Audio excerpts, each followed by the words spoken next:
126 days. In case you were to ask how long I've been here. You see, these types of places try and make you feel as if you're some kind of important. They smile at you, say your name when they talk to you, and look at you straight in the eyes. They sit you down on an ugly brown couch that's supposed to remind you of home and ask about your feelings while they pretend to write in their pretentious leather notepad. I had a golden hamster when I was a little girl. It lived in a small cage and I fed it and gave it water every day. I'd get it out to look at it from time to time and let it run around in a small plastic ball because that's what everyone told me to do to take care of it. But one day it died. I threw it in the bin like my mum told me to and then went outside to ride my bike. I never thought about that damn hamster ever again. That's what us mental patients are to these places, we're pet hamsters. We get taken care of until either we end up dying or until the rare occasion of release. Then they move on to the next hamster, and on it goes.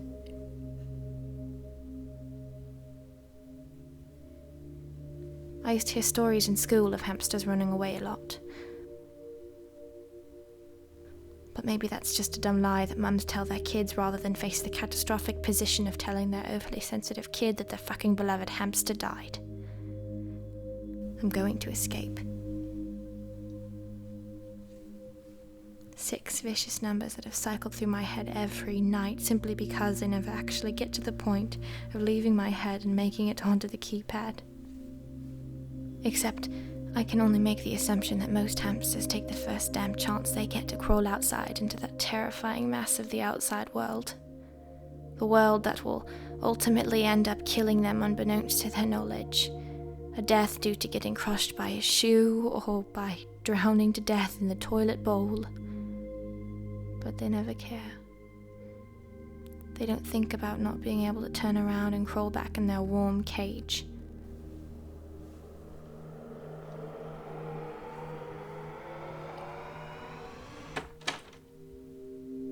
I'm not that hamster. I follow this routine every time my owner falls asleep and I'm never brave enough to enter through the door.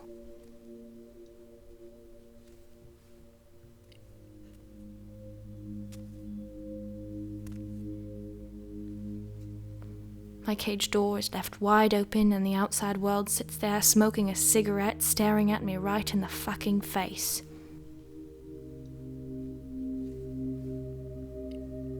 I guess, ultimately, I'm afraid of getting crushed or drowning to death in the piercing rain. The one good thing about being trapped in a hamster cage is that you're also trapped from any cruel thing the outside world can do to you. A benefit that I, myself, have become painfully used to. But even the hamsters that turn into a pile of red fur after being crushed or leave behind a lifeless and soaking wet body know what it's like not to live in a cage anymore.